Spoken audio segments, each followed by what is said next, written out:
Hello, good morning. My contemplation this morning is on a news I heard. I think it was recently. I saw it yesterday, but apparently it's been on for a few days, and that's the fact that Nigeria non-oil export hit $5.46 billion.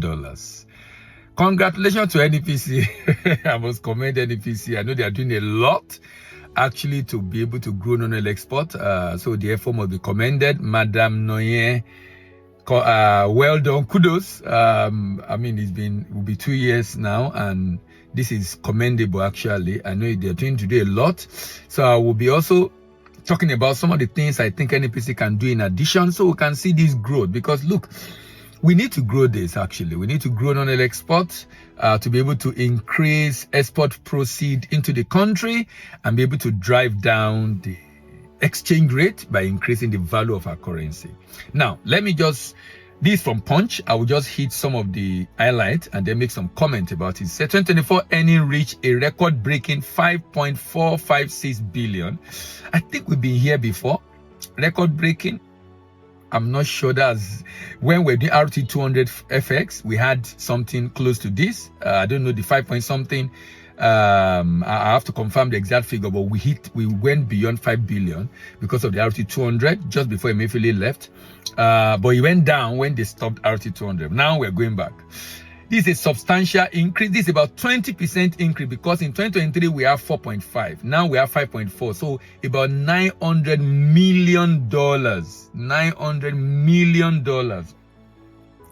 The increase cut across different sectors, from agric with cocoa beans, sesame seed, urea fertilizer in the petrochemical, and then in solid minerals and manufacturing. All of them play a vital role, although agric play a major role. Agri and petrochemical play a major role. Now, NEPC confirmed that 246 different products were exported. 246 different products. So when you are thinking of export, please think less of just the common cocoa, cashew, ginger, gum arabic, or the regular commodity. There's so many other commodities, so many other products that are being exported, which you can explore if you are thinking of exporting. A lot of Nigerian diaspora reach out to me, trying to come into this space. If you are in Nigerian diaspora, you have an advantage. You actually have a better advantage than those of us in Nigeria. And you have an advantage than those of us in Nigeria in the sense that you're already in the location where you can easily do the marketing. And we have enough material on our website, globaltradecollect.com, that you can use to learn and be able to implement some of these things and be able to begin to earn in dollars. Maybe you can stay there and not work there, but rather your business in Nigeria, you're sourcing and you're supplying them. So, but I'm basically saying that there are so many products, 246 products were exported throughout the year, and this span manufactured goods, semi-processed commodity, and of course raw materials. Now, cocoa and urea fertilizer emerge as the top product. Cocoa and urea, top product. Cocoa account for 30%. Now, I'm suspecting something. I'm suspecting one of the major reasons for this, which I will talk about later on, because NEPC talk about the fact that it was trying to attribute the reason why, and I don't quite agree actually with I don't agree with the reason NEPC gave. I think one of the reasons, if you look at this data, it said cocoa account for 30%. Cocoa price is now over $10,000, over $8,000, $9,000, $10,000 per metric ton. I strongly believe that cocoa increase in price of cocoa is what contributed to this. I strongly believe that. The report showed that, because of policy of NEPC, I agree, policy to a large extent, because there are a number of initiatives being coming up. Then I know, so trade agreement, no, I disagree with that one. Trade agreement, no. I don't see any trade agreement we have signed in recent time that is being the one helping us. Not even the FCFTA, because from this, Now, AFCFTA is to Africa. We're not shipping cocoa to Africa. We're shipping cocoa to Asia and Europe and America. So if I ship cocoa to Europe, Asia, and America, that means that the reason the shipment is not because of a trade agreement within Africa, but it's as a result of the increase in demand for cocoa that have led to a very high increase in price of cocoa. So the reason for the growth, I strongly believe, is because of price of cocoa beans. I strongly believe it's because of the price of cocoa beans. And the second reason, now look at it again. Two products contribute 45% of the export, 46% of the export, 46%. Cocoa beans is about 31%, and fertilizer is about 16%. So that's about 32, about 47%. Yeah, 47%. Cocoa beans, 31%, and 16% fertilizer. Now, Dangote has started. Petrochemical has started. So I believe strongly Dangote export of petrochemical contribute to the increase, and increase in cocoa price contribute. So in my opinion, in my theory, based on the data available, the two major reasons contributing to almost $1 million increase in the, almost $1 billion increase in the export volume of Nigeria in 2024 is because of the high value, high demand, and increased price of cocoa, and the fact that there are more petrochemical exports. And that is seen in the fact that cocoa contribute about 31%, and petrochemical export, which is fertilizer, contribute about 16%. So cocoa contribute about 31%, fertilizer contribute about 16%. Now, the major exporter of the cocoa is Starlink, and it was about $456 million. Starlink alone, export of Starlink alone is 8.4% of total Nigerian export. One company. 8.4% of total Nigerian export. Starlink alone. Then, Indorama Petrochemical alone, 8.7%. That's about $475 million. So $475 million Indorama Petrochemical, $456 million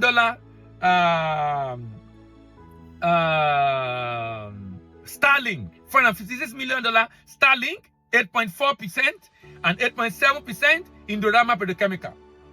Now, like I said, a lot of other people are exporting. A lot of other people are exporting cocoa. And like I said, Dangote are joining export of petrochemical, of fertilizer.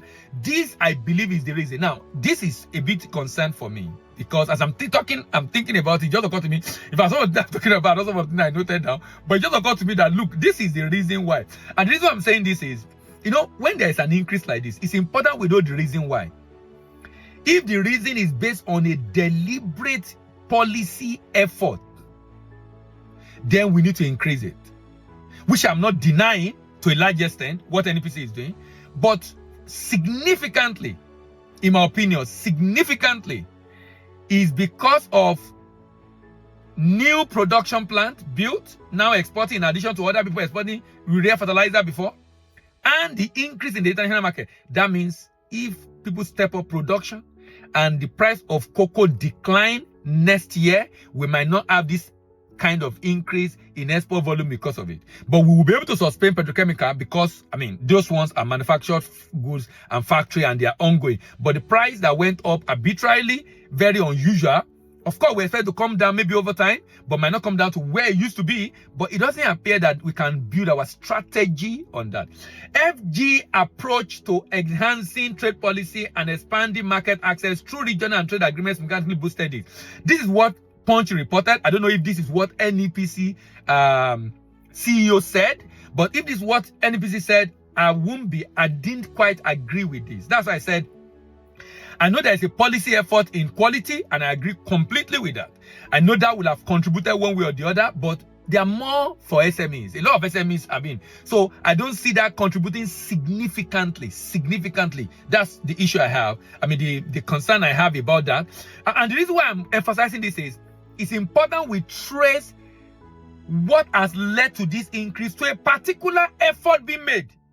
Because then we can replicate it. You know, it's science now. You know exactly what causes it. It's cause and effect. You can replicate it again. You can replicate it again. So I think that a lot of people are getting more interested in export. A lot of people are also getting more interested in export. And the reason is because they need foreign exchange. They need foreign exchange. A lot of importers are getting interested. Maybe they are the one exporting the cocoa beans because they need a lot of dollars. A lot of people are getting interested. I mean, we have a number of clients. A number of our clients are not even in Nigeria, they're in Europe, in UK, in Canada, in US, and they join our classes from outside the country. Now, and because they are very much interested in export, because they are seeing the need for it, and we're telling them, look, you have an advantage if you are in the diaspora, if you want to go into export, because you can then, because we have access to data that can help you to be able to know those that are importing, and then you can go to them and market, and be able to see how much of them you can get to be able to do business with. However, I have concern about this report.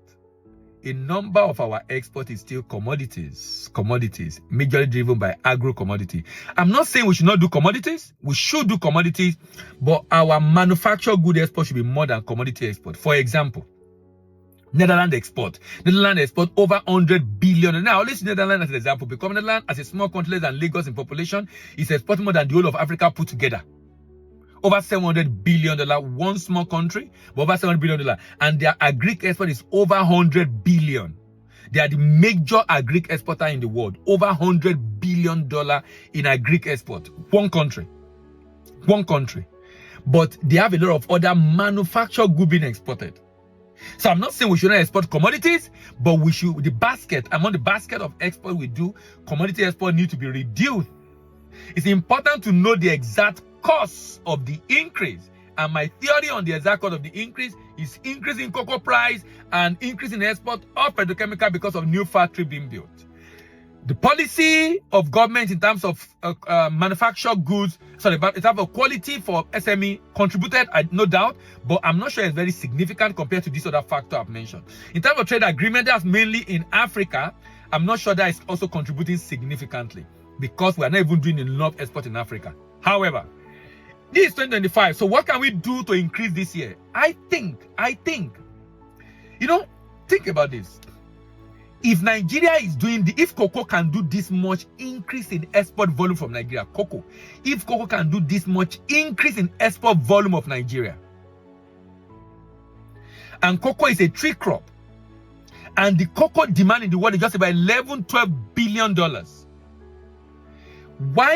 What do you think will happen if Nigeria decide to focus on some arable crop and increase the volume of production and sign an agreement with a major buyer? And my advocate is towards soybeans. Soybeans demand in the world is over $90 billion. China is a major buyer of soybeans, buying over 60% in the world. Nigeria can increase production of soybeans, number one. Get improved seedling to be able to produce at a cheaper rate and have a better yield, a higher yield per hectare to become competitive, and sign an agreement with China for China to pledge to buy certain volume from us every year. After all, we are giving China a lot of business in Nigeria with the construction of different bridges and different roads and different things in Nigeria. If they are doing that in Nigeria, then we can have a partnership, can have a relationship with them to be able to ensure they also buy soya beans from Nigeria. We can produce a lot of soya beans. The beauty is that soya beans is an arable crop, so we can produce more volume, probably 2 or 3 times a year. I don't know the gestation period, but probably 2 or 3 times a year. But the idea is, can we just focus on this and then have a deliberate policy to grow the volume of soybeans produced, get the right seedling, the right farm practices, support the farmer as much as possible, and the government can even buy from the farmer and export this item. After all, we do the same in crude oil. Government and state government can take up this. Actually, I think state government should take up the Benue Middle Belt. Benue is a major producer of soybeans. The Benue state government can work with the farmers, put them into cooperative, let them produce a lot of soybeans for you, and then you do the export of the soybeans. Work with the federal government to have an agreement in China. Anyway, if I get emotional about this, I need to close. It's just painful the way we've not done well as far as export is concerned. But this is a sharing news. NEPC, kudos, good news. Madam Noyen, good news, well done. I believe we can do a lot more than this. And the effort being put in, I hope will yield the desired result. Thank you very much. See you in the next video. This is my contemplation this morning. Bye for now.